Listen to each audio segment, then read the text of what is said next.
A lot of you guys are probably wondering, who is this NitroPimp guy? What is he doing with all these RC cars? I mean, who is he? Where does he come from? What's he doing? Well, I don't want to start from the absolute beginning, but I was born in Lake County Hospital in Paynesville, Ohio, which is, that hospital's not even around anymore. 1971, so I'm 53 years old. So, when I was 13, my parents were divorced. My mom lived in Florida. My dad passed away at 38 years old of a heart attack. So for whatever reason, my mom decided to be part of me and my brother's lives. And she, with her friend, came up in a 70 Olds 442. And came to Ohio, and whatever fit in the trunk of a 70 442, as y'all know, ain't going to be much. We wound up in Florida. Started working early, started working full-time at a place called Po Folks as a busboy when I was 13. I'm a big dude, so I could always, back then you could lie about your age, nobody ever questioned it. So I've always worked, always did something to make money.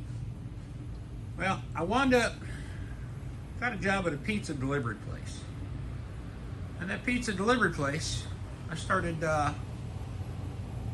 buying cars, real cars, mainly Trans Ams. I mean, these are mid to late 80s. I mean, you could buy a 78 4-speed Trans Am for a couple $100. You could turn around and you could flip it. Now, my dad was always in RCs, mainly boats and planes. Back in the 80s, there really were no cars, and well, I wasn't responsible enough that young to build anything. So what I wanted doing, just really didn't get into it besides what he was into, which I was the guy with the Windex and the paper towels, wiping the castor oil off the planes and cleaning the boats and, bugging him when he was in his little shop, doing what he was doing. So I always had the nitro in my brain. I used to love the smell. The smell was what always got me every single time. So anyway, let's go back to the pizza place. So I'm 20 years old. I'm making good money. I'm making $1,000, $1,200 a week delivering pizzas. Remember, this was the 80s and 90s in West Palm, Florida, man. Nobody lived here. Nobody wanted to be here. People that were here were kind of stuck here. It was kind of a dead town. Definitely blue collar. Well, long story short, delivered pizza to this little girl. And yeah, there she is. 20 years old. Fell head over heels. Nothing I could do. Met her when I was 20 years old, wasn't even old enough to drink, and guess what? Married the girl shortly after. That was 33 years ago, and guess what? We are still happily married. So in 2002, I bought a T-Max. Had a lot of fun with it. It was like the best $350 I ever spent. And then we went out about 2003, 2004, and we bought a pair of these little mini LSTs. And by say a pair, that is one of the pair. I've had that car for 22, 23 years.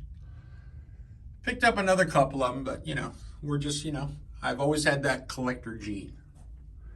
Just always like to have stuff. So having stuff, 2004, opened up my own auto repair shop.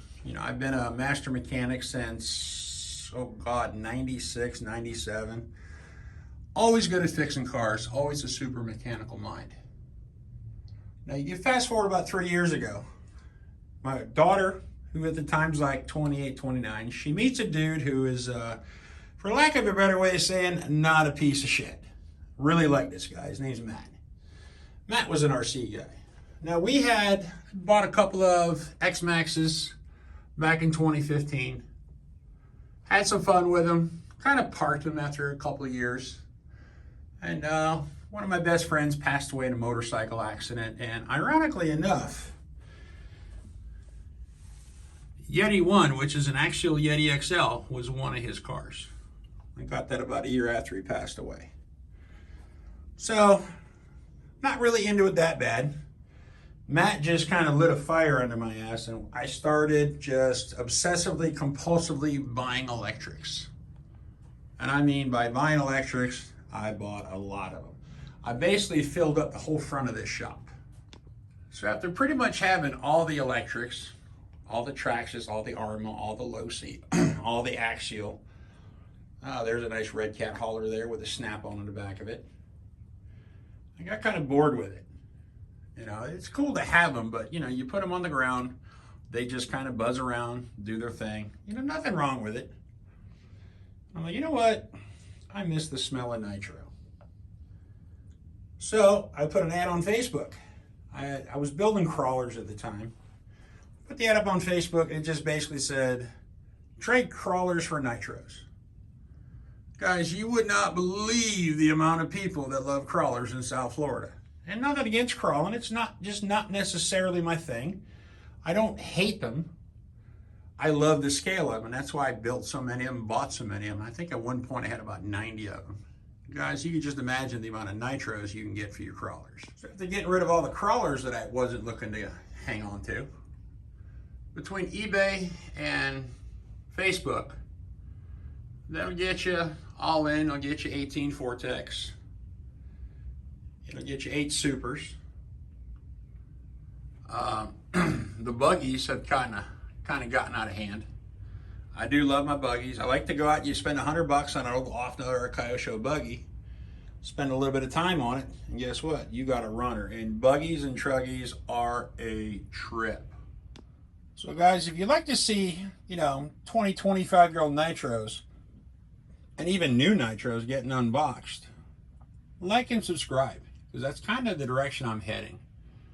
Like these two HPI Evos, they're brand new, never been fired, never had batteries in them. That RS42 Porsche, that's a sealed, unbuilt kit I got off eBay for a couple $100, not all that long ago. I ignore the F1 cars. I got those at Costco for $50 a piece because Greg at RC Driver Online said I had to have them, so there they are. And I got a brand new Nitro Rustler. I got a brand new Revo 3.3. I got a brand new T-Max 2.5. Got a brand new T-Max 3.3. We got the USA 1, the Savage XL. We got a Slayer Pro. I got a brand new Ant 4 LRP Rebel 21 powered buggy. I got a Scorpion XL. Now that's not new, but it's in super good shape. I got that from my buddy Zach Wright. Very, very cool car. I got a brand new Sportworks Reaction. Never been fired. I've got this little, what is that? That is a Kyosho Inferno TR15.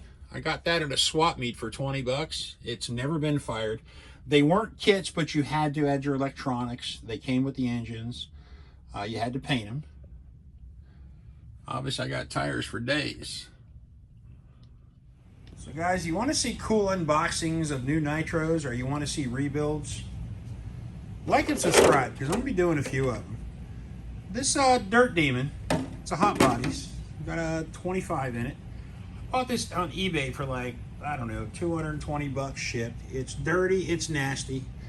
I got into it, went to start it. Yeah.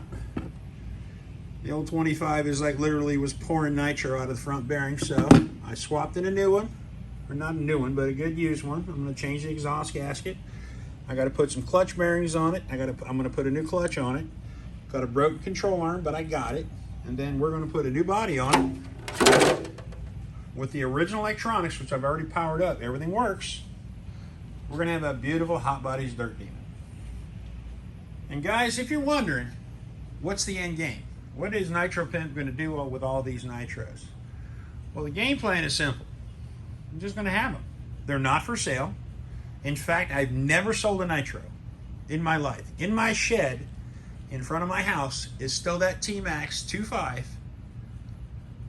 It's been sitting there for probably 18 years. And when I hit 1,000 subscribers, I'm going to clean that shed out because it's all the way in back, because that shed is nothing but a catch-all. We're going to go ahead and we're going to rebuild that car. All right, guys, again, please like and subscribe. If you like seeing what I'm doing, now you know a little bit about me. So, guys, the point of my little story is simple. Electrics are cool. They're easy. So easy anybody can do them. But my thing is, if it makes the noise and does the thing, that's what I'm into. Doing the thing just isn't enough anymore at my advanced age.